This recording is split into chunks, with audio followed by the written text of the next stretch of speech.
menjelang siang. Halo, saya sudah record tadi barusan dan dia tidak tekan tombol rekamnya. Konyol banget sih, gila.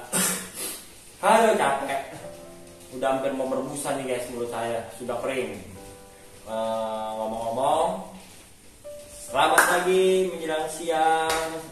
Buat kalian yang berada di sana, semoga sehat selalu dan selalu dilindungi sama Tuhan dimanapun kalian berada, seperti itu. Terus saya mau sedikit recap guys perjalanan saya dari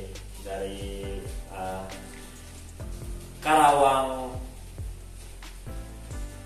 Barat sampai akhirnya saya sampai di Jakarta Timur, karena memang rumah saya itu ada di Jakarta Timur guys, seperti itu ya.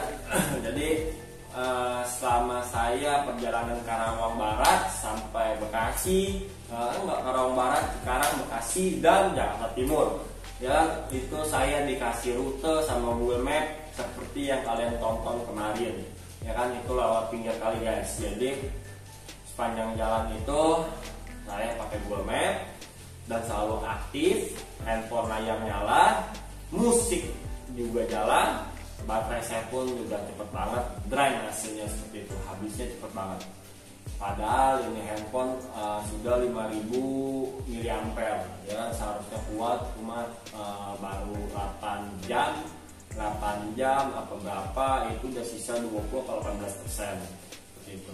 Jadi ya saya hanya bisa record seadanya, terus juga sama si Google Map dia kasih jalan saya juga pada saat saya udah keluar Cikarang, dia kasih saya jalan besar guys, karena kalau jalan besar itu agak lebih jauh, tapi dia kasih saya jalan tuh yang masuk ke gang, seperti itu. Seharusnya sih saya foto sih ya, seperti itu aja sih guys. Tapi yang pasti saya sudah berhasil dari Tapang Banyuwangi sampai Jakarta ini ya kan. Itu semua pun juga karena kuasa Tuhan dan perlindungannya dia dan pengurapannya guys. Dan juga saya nggak lupa dukungan kalian atas channel ini, seperti itu. Ada satu apa dua ya kan yang komen di channel saya, akan saya jawab nih ya.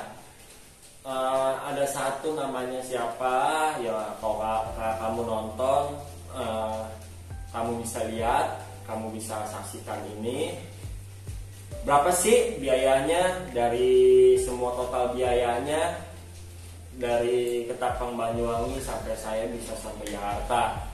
Biayanya itu relatif guys ya kan, jadi saya tidak bisa menyebutkan biayanya berapa, apa totalnya berapa ya kan, karena semua itu jadi semacam, kalau jalan kaki ini semacam kayak cuci otak sih guys ya kan.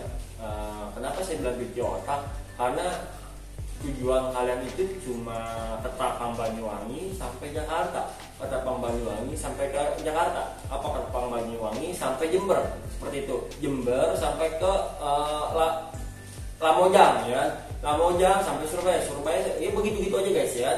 Jadi diambil titik poinnya aja. Jadi untuk berpikir yang lain itu agak sulit guys ya, saya editor aja kan banyak yang salah, seperti itu. Benar-benar nggak bisa berpikir ya. Cuman ya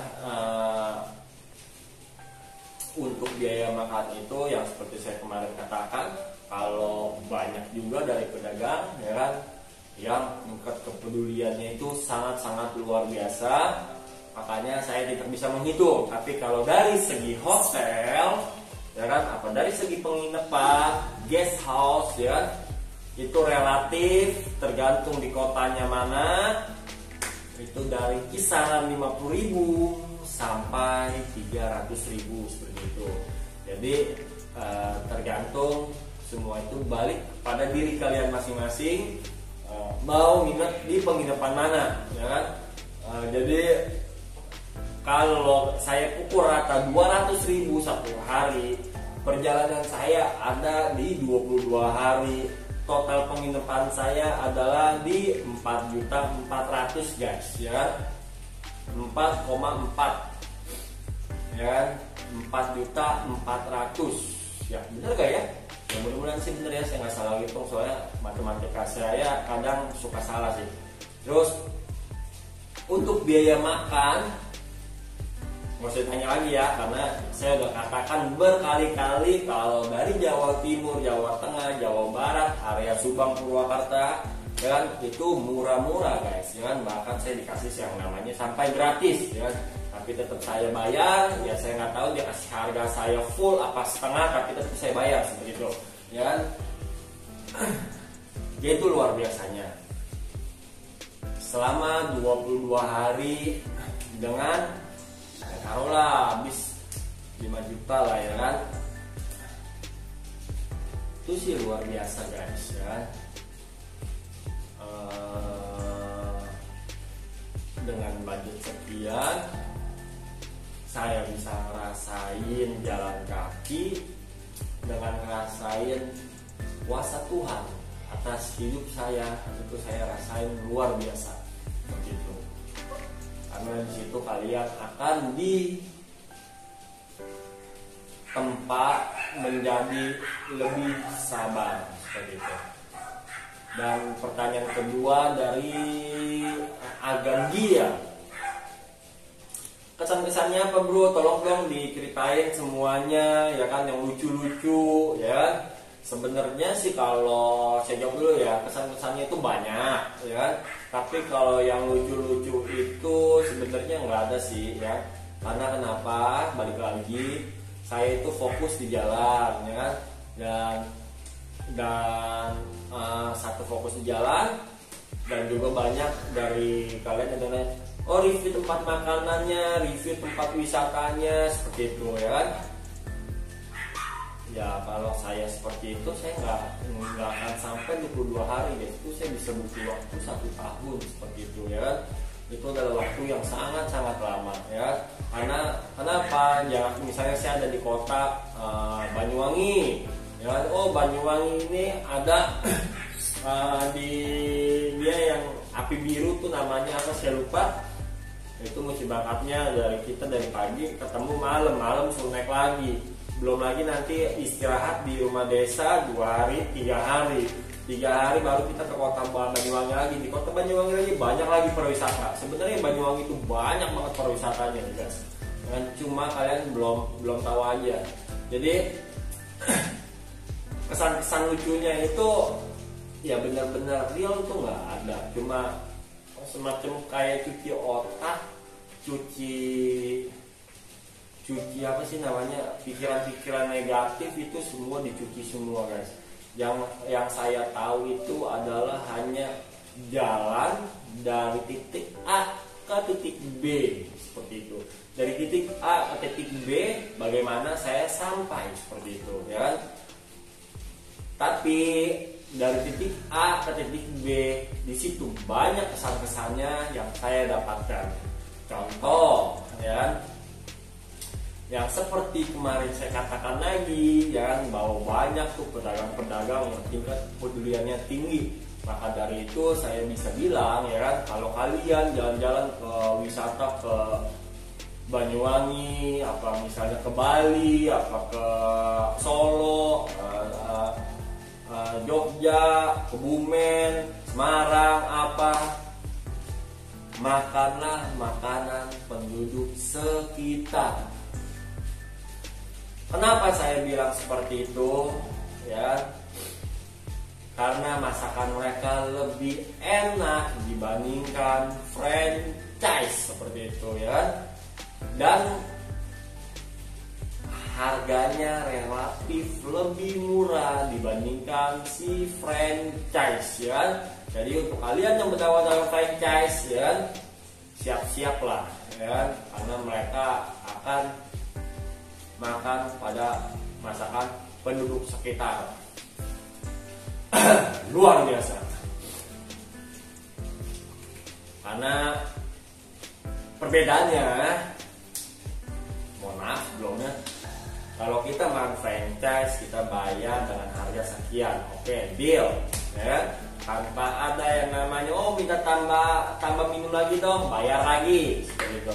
Kalau kita makan di masakan noodles kita, Bu, minumnya habis, ambil aja Mas, ya kan? Kalau kurang ambil lagi aja, tambah es batunya ambil lagi aja, seperti itu. Perbedaannya di situ, ya.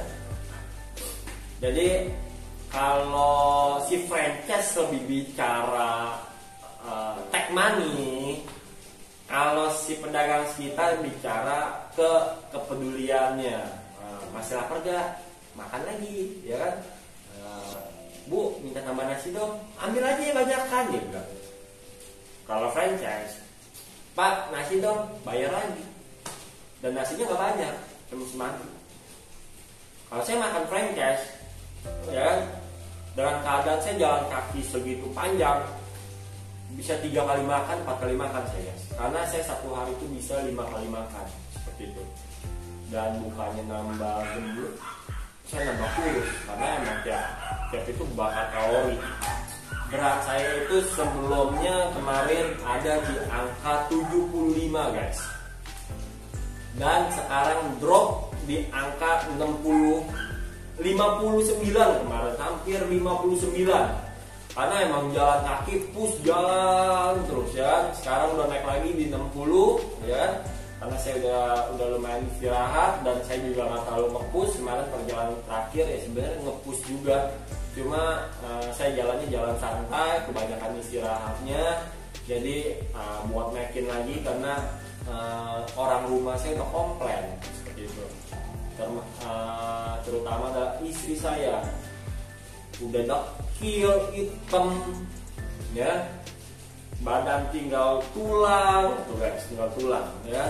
Ininya katanya tuh nggak kenceng lagi kayak dulu, ya kan? Semuanya itu ya drop sih, ya karena emang dibakar terus kalorinya. Mau makan sebanyak apapun juga, saya baru makan, terus saya jalan lagi, nggak usah jauh lah guys, 2 kilo aja, langsung basah lagi guys semuanya seperti itu. Jadi ya pasti saya kurus, cuma jadi sih semuanya sampai betis-betis saya pun juga jadi, ini kencang banget ya, kencang karena kecapean sih guys. Ya, jadi seperti itu kesan-kesannya tadi pedagang. Kedua, ya kan, kedua itu adalah kesan-kesan saya. Ya mungkin yang pedagang ini kita pindah dulu kedua. Yang pertama itu adalah kuasa Tuhan, pengurapannya dan kasih karunia-Nya itu luar biasa guys. Kenapa saya bisa bilang katakan seperti itu? Karena nggak ada yang namanya manusia itu kuat dalam jangka waktu di bawah 1 bulan dia bisa jalan 1000 km selain karena bantuan yang di atas seperti itu. Jadi saya nggak mengandalkan diri saya nggak mengandalkan orang lain, tapi saya mengandalkan yang di atas. Karena namanya rasa sakit, linu, kita mau ngomong ke orang, lu sakit di kaki saya, ya kan, tolongin, ya kan, diurut misal kata, makin parah guys ya. Jadinya minta obat cuma menahan doang nyerinya ya. Tapi kalau saya berdoa sama yang di atas, sakit tetap sakit guys. Tapi yang saya bingung, saya masih bisa jalan loh, seperti itu. Dan setiap jalan itu rasa sakit itu semakin lama semakin berkurang, seperti itu. Luar biasa sih. Itu adalah yang paling terkesan dalam hidup saya, bahwa kekuatan Tuhan itu benar-benar ada. Makanya enggak salah kalau misalnya pedagang bilang cari ilmu ya, apalagi berguru. Itu poinnya itu sih sebenarnya nggak cari ilmu sih. Benar-benar kalian itu ngerasain yang namanya kekuatan Tuhan itu tuh luar biasa guys ya. Dan saat kalian terpuruk ya, terpuruk itu dalam arti kata nggak kuat nih, gila nih ya kan, perjalanan masih jauh lagi, jangan seperti itu.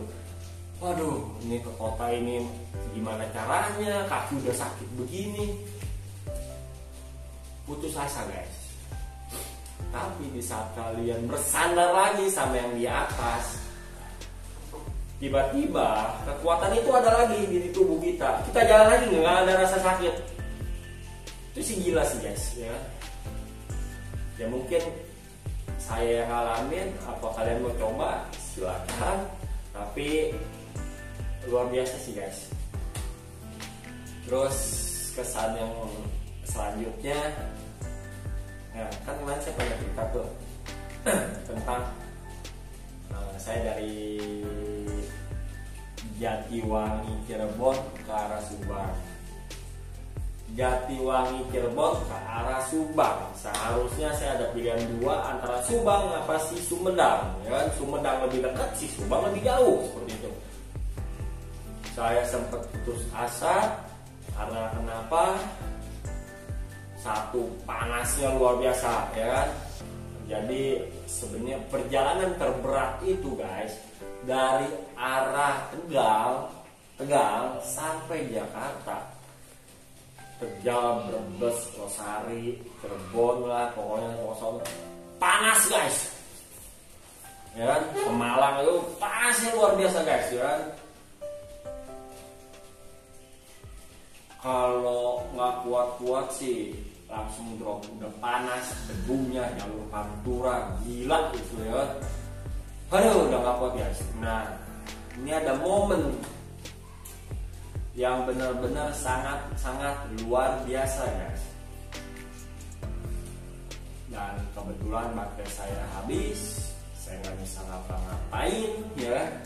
Saya nggak bisa dengar lagu, saya nggak bisa ngapa-ngapain, saya lihat Google Map aja udah bingung, ya kan? Pada jam 6 sore saya berdoa, apa jam 5 lewat, saya lupa, saya berdoa sama Tuhan. Saya soalnya ada di tengah-tengah antara Jatiwangi dan si Subang, ini saya di tengah-tengah sininya, ya kan? Dan di sekitar sininya ini adalah ladang pertanian dan perkebunan karet. Jadi rumah warga itu ada sepetak sini, ada sepetak di sini, sepetak di sini, ya kan? Jadi di jalanan itu benar-benar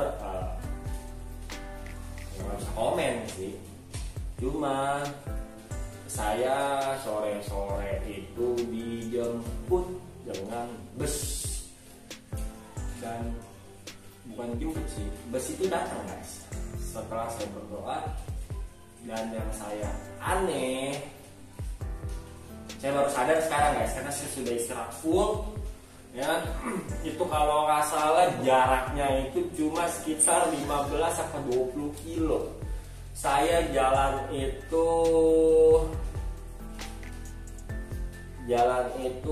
jam 6-an ya. Saya naik bus itu jam 6-an. Yang saya bingung, kok saya nyampe ke kota Subang jam 9 malam guys. Coba kalian bayangin, bingung nggak? Ya, bus loh, kendaraan loh. Mungkin kalau saya jalan kaki, ya emang bener jam 9 malam, ya kan? Karena kan kalau 20 km itu 4 jam, ya. Kalau saya bicara jam 6, 7, 8, 9, bener 4 jam guys, ya. Cuma di sini yang saya bingung, saya naik bus jam 6 lah, jam 6, 7, 8, 9, 6, 7, 8, 9, 3 jam. Kalau jalan saya berarti harus sampai jam 10 lah ya. Ini saya naik bus dari jam 6 sampai jam, kok bisa, ya kan? Sebuah kendaraan dengan jarak 20 km saya tempuh 3 jam, seperti itu. Dengan rute jalan kaki saya itu sama. Saya ngecek loh pas enggak salah. Mungkin karena saya kecapean, makanya saya kagak terlalu mau ngebahas ya. Dan juga kan perjalanan saya itu masih ada dua jam lagi. Saya juga nggak mau terlalu dipikirin. Yang pasti saya fokus dulu, saya sampai Jakarta.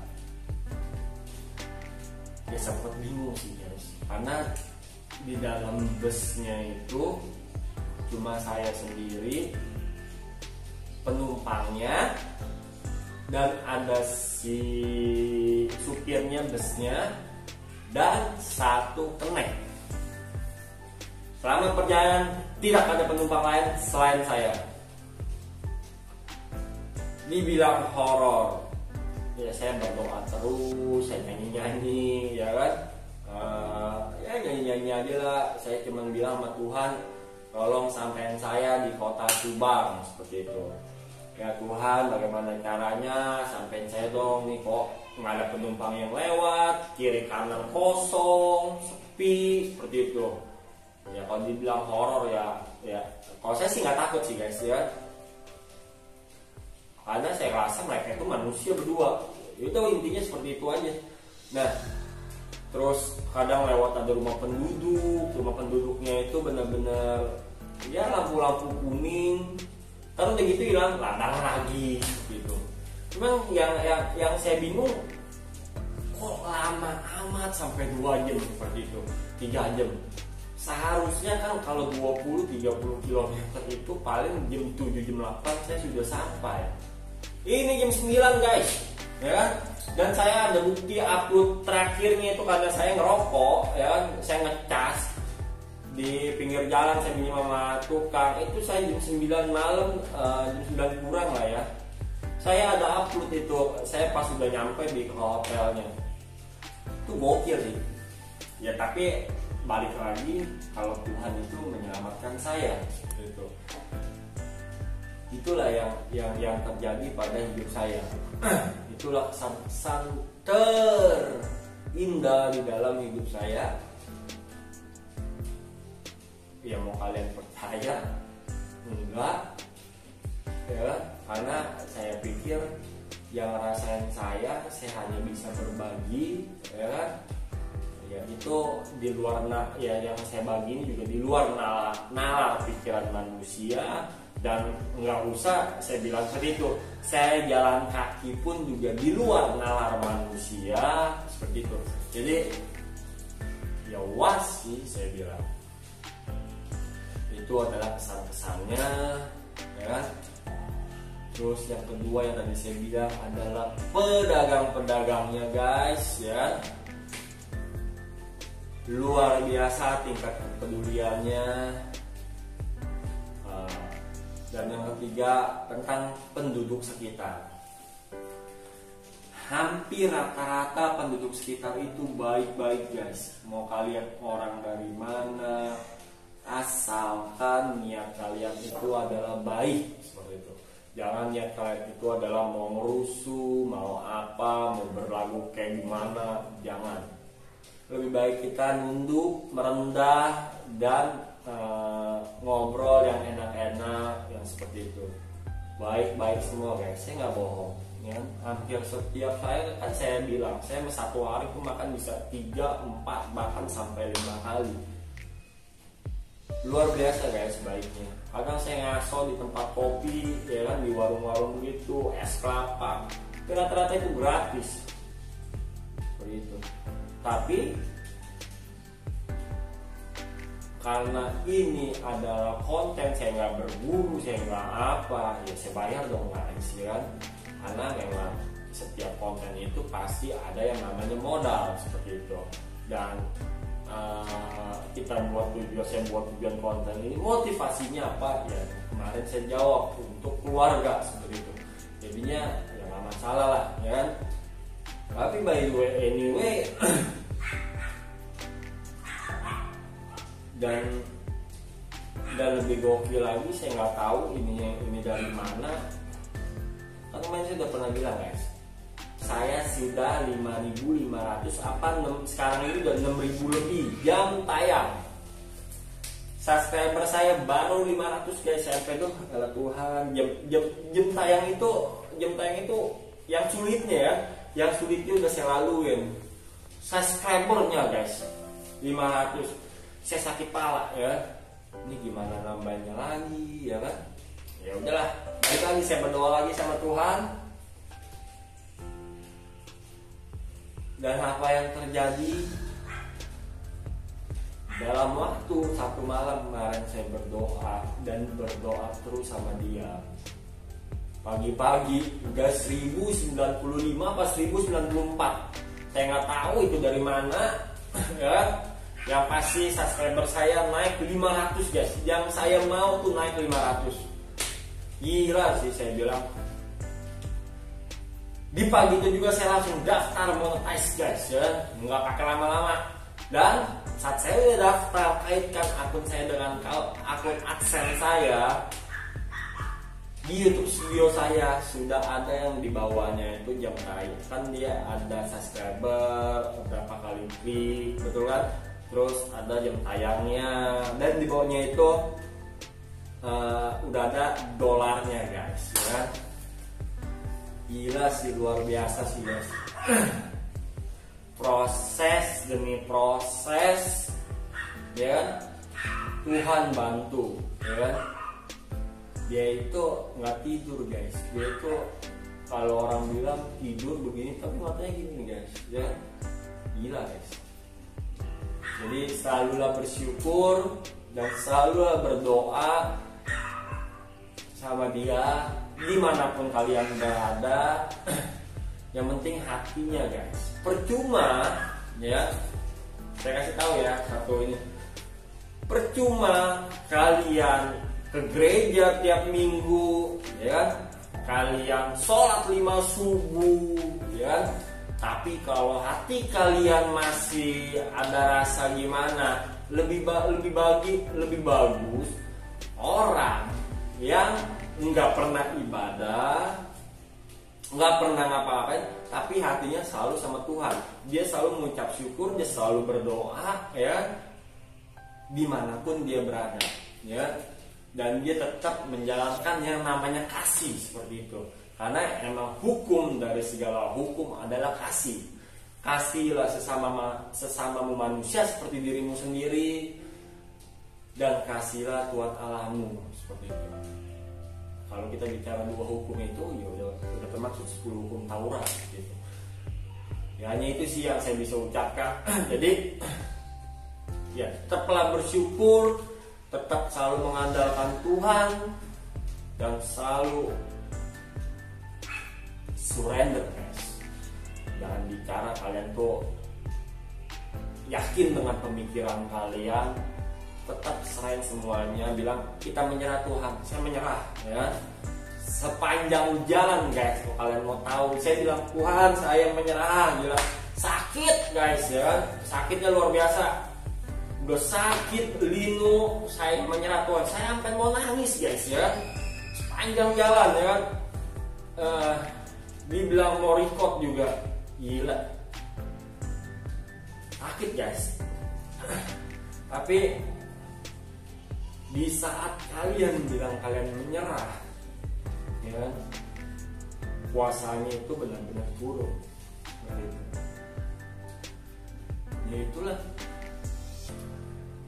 hebatnya Tuhan, bukan di saat kita sedang ada, tapi hebatnya Tuhan itu di saat kita sedang letih lesu guys. Jadi kuasanya itu luar biasa. Ya, inilah pengalaman saya Yohanes. Saya sudah menjalankan dari Banyuwangi Ketapang sampai Jakarta. Saya buat cerita ini benar seadanya dan tidak dimanipulasi atau apapun. Memang benar-benar ya guys. Ya luar biasa sih. Jadi next kedepannya saya akan istirahat dulu sampai saya benar-benar sembuh. Saya mau gemukin badan dulu. Sekalian saya juga agak ada buat yang namanya video-video short ya untuk YouTube. Ya saya buat quotes lah guys ya kan. Ya mungkin juga quotesnya itu ya untuk di WhatsApp lah, paling sekitar 15 detik, 20 detik, apa 30 detik sambil saya istirahat. Ya mudah-mudahan kedepannya saya bisa buat konten lagi yang lebih gila ya kan, konten ya traveling sih ya, yang pasti sih di situ saya akan buat konten traveling dengan low budget, tapi kalian bisa nikmatin suasananya, bukan karena suasana yang lagi viral seperti itu. Karena yang viral-viral itu capek ngantri, sumpah kebanyakan pengunjungnya, dan kalian ngerasa itu wah ya. Bagi saya itu adalah hal yang biasa ya. Karena surga tersembunyi di Indonesia itu hanya sedikit orang yang tahu. Enggak semua orang yang tahu surga Indonesia itu di mana, seperti itu. Jadi bukan tempat-tempat yang wah ya kan, yang dikasih fasilitasnya ya. Karena kalau yang sudah bicara wah dikasih fasilitasnya, kalian juga harus mengeluarkan price yang sesuai. Jadi sebanding kadang kalian sudah membayar mahal ya kan, tapi tempatnya biasa-biasa aja dan titik spotnya ya di situ-situ aja. Kadang kalian sudah bayar masuk ya kan, tapi sekalinya kalian mau foto kalian harus bayar lagi. Itu sih gila gitu. Itu namanya orang cari duit gitu, ya. Seharusnya ya untuk kalian yang buka-buka pariwisata, ini adalah alam ciptaan Tuhan, seperti itu. Kalian boleh menyediakan yang namanya fasilitas umum seperti makanan, tapi kalau kalian suruh orang membayar untuk spot-spot foto, terus ada lagi yang kalau drone suruh bayar, ya kan? Kasihan keluarga kalian sih saya bilang, karena yang kalian makan itu duitnya sih saya bilang nggak halal seperti itu. Jadi ya kasihan loh. Tapi next saya akan cari tempat itu, ya kan, tempat yang belum pernah udah dijamah lah, tapi tempat yang orang nggak banyak tahu dan rutenya itu juga jauh-jauh, tapi sudah tersembunyinya seperti itu.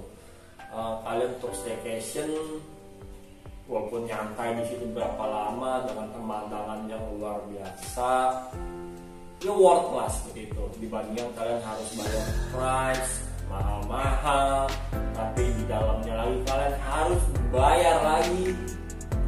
Aduh, dan itu menandakan di atas kita korupsi, di bawah kita lebih parah seperti itu ya.